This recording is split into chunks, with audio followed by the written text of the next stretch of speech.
Well, welcome back to the Commercial Real Estate Show. Today, our topic is office space, the office market, and now something dear to your heart and ours if you use office space for your business. We're going to interview Darren Bilsborough. He's CEO of Office Space Matters. He's also author of Don't Worry About the Rent. This is a great book. I recommend it. If you lead or run or own a company and you use office space, check out this book. And Darren's joining us from Skype from Australia. Darren, thanks for joining us today.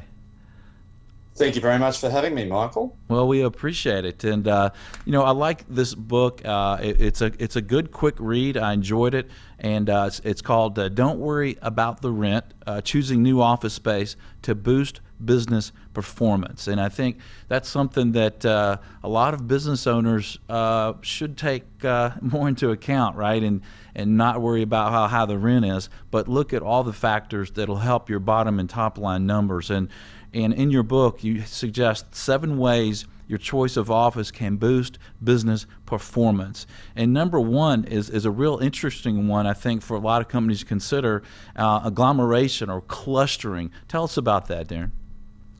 Well, the idea of the clustering effects, or the economics of agglomeration, is when you bring businesses together that have a natural synergy with each other, you have the obvious opportunities to innovate, collaborate, create through that innovation and collaboration.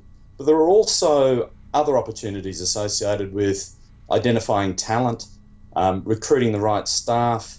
If you're in the space where there is those natural synergies with other businesses or even educational institutions, it opens up opportunity, I guess, for businesses. Yeah, that makes a lot of sense, and that leads right well into number 2 about recruiting and attracting the best and brightest staff. Yeah, I mean, your office, there is an awful lot of noise, I guess, around workplace design, the Googles, the Facebooks, the all of these really interesting and funky office designs. I mean, there are a couple of reasons for putting those opportunities out there, or for doing that type of workplace design. But one of the biggest ones is to attract the sort of talent that those businesses are after. So your choice of building as well as your choice of workplace can attract that talent. Yeah, I mean, that's a great point. I think the job market's been improving here in the U.S., and so you really want to attract the best folks at your company.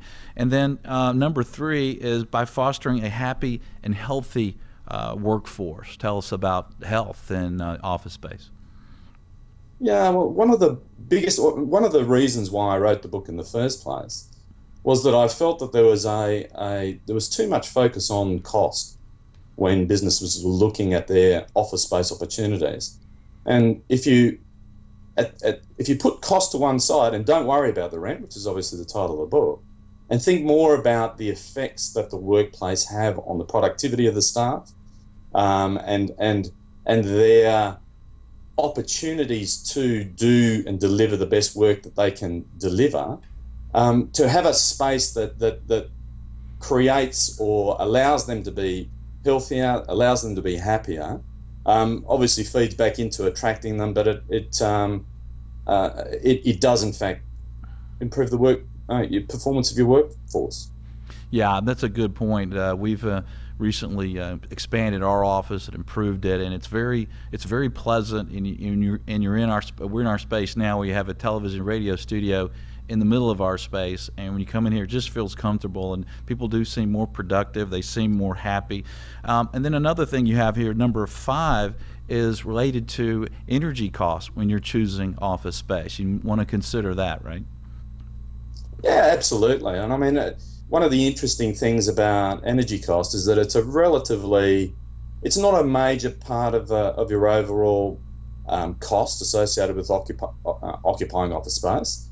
But any time that you can actually make some sort of efficiency is going to help the bottom line, and it then feeds back into other opportunities associated with the way in which you present your business to the workplace, and the way in which that represents your values alignment to future staff. Yeah, well, it makes a lot of sense. And number 6 is by enhancing brand and community and helping your corporate vision and values and empowering those. So how is choosing office space help you in that regard? Yeah, and not surprisingly, all of these elements interlink with one another, but the ability for an organisation to demonstrate their brand and their values to the marketplace, whether it's their clients, whether it's customers, whether it's the community at large, depending on the type of business that they have, is a really important one, and one I think that's underrated and undervalued.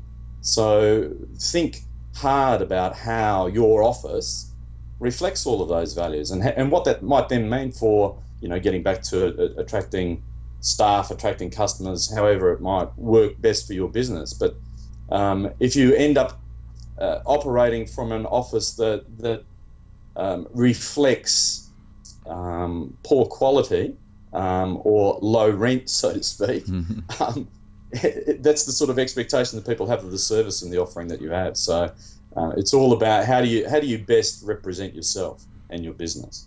Right, and I think you kind of covered number 7 there, just making it attractive to attract clients to do business with you, right?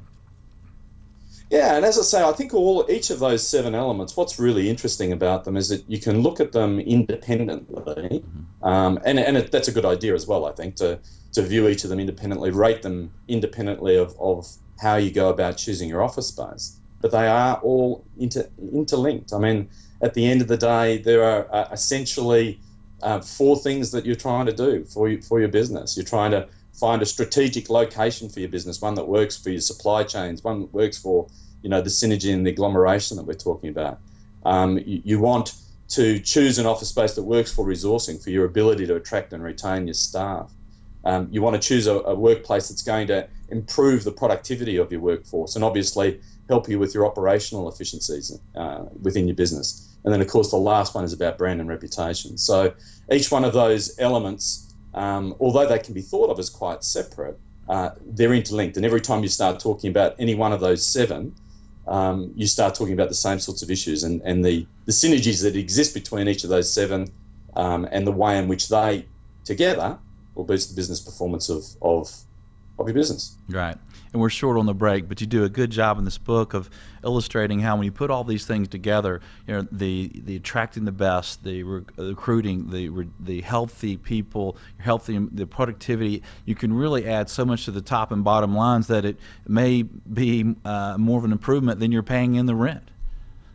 Yeah, that's absolutely right. And I mean, one of the things that I tell a story in the book about some of my experiences in the commercial office sector.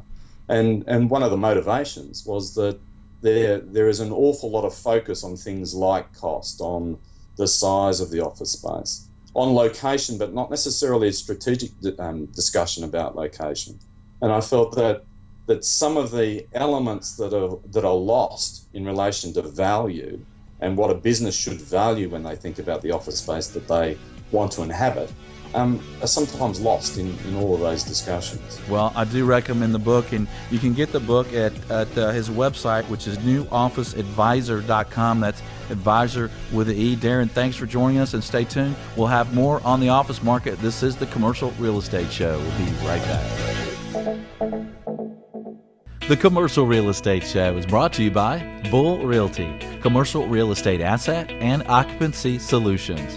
Visit bullrealty.com.